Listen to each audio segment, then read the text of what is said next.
มันนี่ก็แรงลมตัดให้แล้วพอรถเลยบ่ได้ออกสภาพกันตัดกำลังรุ่มกันตัด5-6 คนอ้อยลมไกลแล้วไกลจะวิทย์แล้วแถวนี้ไกลสำเร็จแล้วยากในยักหน่อยตัดกันยากมันลมลายพอสมควรก็เลยไม่ได้ออกมันยอดตัดบ่ได้อาจจะบ่เต็มรถ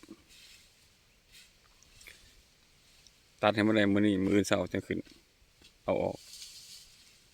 น่าจะมื้ออื่นจังจะได้มื้อนี้ตัดอย่างเดียว